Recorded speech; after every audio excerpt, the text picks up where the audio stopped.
Crash కావటానికి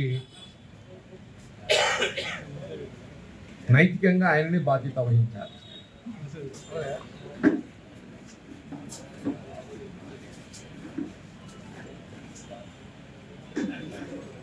దాన్ని కప్పిపుచ్చుకోవటానికి కొరకు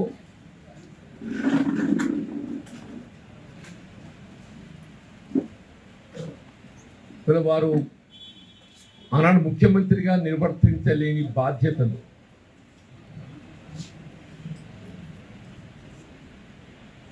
ఒక విధంగా మొన్నటి శాసనసభ ఎన్నికల ఫలితాలు ఏదైతుందో గత రాష్ట్ర ప్రభుత్వ వైఫల్యానికి నిదర్శనంగా మనం భావించవచ్చు. మొన్నటి శాసనసభ ఎన్నిక ఫలితాలు ఏదైతుందో గత బీఆర్ఎస్ ప్రభుత్వ వైఫల్యానికి నిదర్శనంగా భావించవచ్చు. నిజంగానే అన్నాడు గట్ట అప్పటి ప్రభుత్వ ముఖ్యమంత్రి కేసీఆర్ గారు బాధ్యతాయుతంగా గట్ట పాలన చేసి ఉన్నట్టయితే ఇవాళకి పరిస్థితి ఎదురయ్యేది కాదు. దాన్ని కప్పిపుచ్చుకోవడానికి కొరకు ఒక విధంగా ప్రజల దృష్టిని మళ్లింపు చేయాలనేటువంటి ఒక భావన తలంపుతోని వారు నిన్ను చేపట్టినటువంటి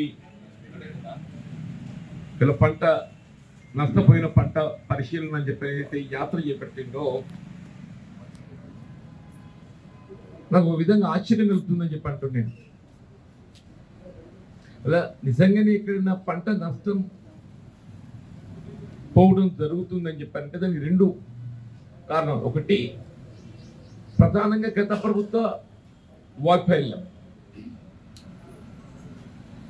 గత ప్రభుత్వ వైఫల్యం అంటే రబ్బీకి సంబంధించినటువంటి సాగునీటి ప్రణాళిక రూపొందించలేకపోవడంతో అంటే ప్రాజెక్టులో ఉన్నటువంటి నీటిని ఏ విధంగా రబ్బీ సంబంధించి వినియోగించుకోవడం జరుగుతుందో దానికి సంబంధించిన ప్రణాళిక రూపొందించుకోలేకపోవడం. అంటే ఆనాడు ప్రభుత్వం ఏది ఇస్తుందో బీఆర్ఎస్ అధికారంలో ఉండే నేను గతంలో కూడా పేర్కొన్నా. నేను మనకి ఈశాన్య ఋతుపవనాలు ఏదైతుందో సాధారణంగా అక్టోబర్లో వస్తాయి. ఎప్పుడైతే ఈశాన్య ఋతుపవనాలు మనకు కనబడలేదో మనకు కొంత జాగ్రత్త పడవలసి ఉండే అన్నాడు. ఈశాన్య ఋతుపవనాలు మనకు అక్టోబర్లో వర్షాలు వచ్చి ఉంటే కొంత పరిస్థితి వేరు ఉంటుండే. సాధారణంగా ఎప్పుడు వస్తాయి మనకు దసరా ముందు ఏదైతుందో వర్షాలు రావడం మనం సహజంగా గమనిస్తుంటాం. ఎప్పుడైతే మనకి ఈశాన్య ఋతుపవనాల ముఖం స్టార్ట్ చేయడం జరిగిందో అలాంటి ప్రభుత్వం కొంత బాధ్యతాయుతంగా వ్యవహరించి ఉంటే వెళ్ళి పరిస్థితి రాకపోతుండే.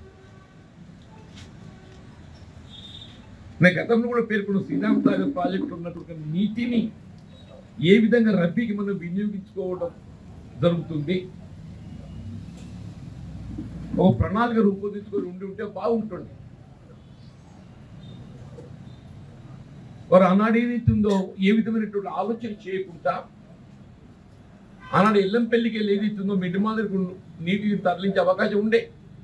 By that time Medigadda was not collapse.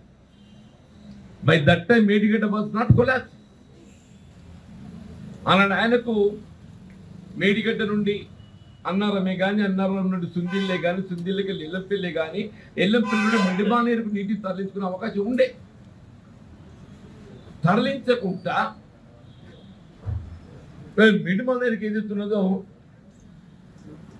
SRSP నుండి నీటిని తరలించడంతో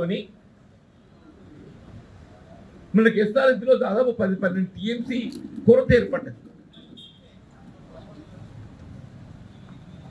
ఎస్ఆర్ఎస్పీలో శ్రీరామ్ సాగర్ ప్రాజెక్టులో నీటి కొరత ఏర్పడటానికి గత ప్రభుత్వ అనాలోచిత నిర్ణయంతో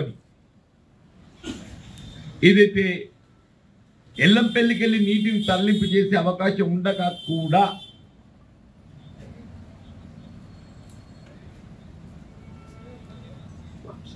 ఆ నీటిని తరలించడానికి చర్యలు చేపట్టకుండా అంటే ఎందుకంటే అప్పటికే ఈశాన్య ఋతుపవనాలు మనకు బహుతారు చేసినాయి. మనకి ఇట్ వాజ్ క్లియర్డ్ ఈశాన్య ఋతుపవనాలు ఏదైతుందో మనకు రావటం లేదు అని చెప్పాలి. తెలిసినప్పుడు ఏదైతుందో భావించడం సరైనది కాదు. ఇలా రాష్ట్రంలో కాంగ్రెస్ ప్రభుత్వం గౌరవ ముఖ్యమంత్రి రేవంత్ రెడ్డి గారు ఏది ఇస్తుందో బాధ్యతాయుతంగా ఎక్కడెక్కడైతే ప్రకృతి వైపరీత్యాలతో పంట నష్టపోవడం జరుగుతుందో ఆ రైతును ఆదుకోవటానికి కొరకు ఎకరా 10,000 రూపాయలు పరిహారం చెల్లింపు చేయడం జరుగుతుందని ఆ పంట నష్టాలకు సంబంధించి కూడా ఏది ఇస్తుందో అంచెల రూపొందించడం దొరుకుతుందని చెప్పండి. అయ్యయ్యా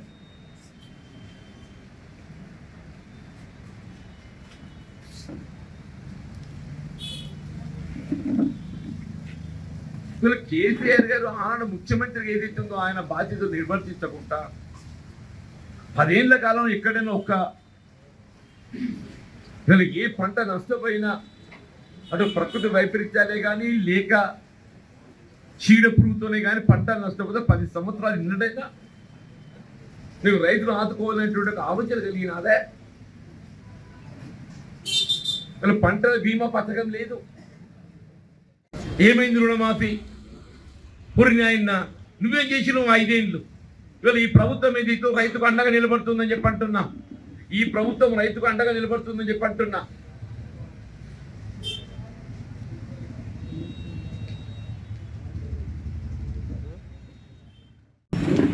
ఇలా భగీరథ గురించి మాట్లాడతారు. నాకు ఆశ్చర్యం అని చెప్పి అంటున్నా. సిగ్గుపడాలని చెప్పి అంటున్నా నేను. ఇలా భగీరథ అంటే దోపిడీ కార్యక్రమం ఇంకోటి ఇదయా.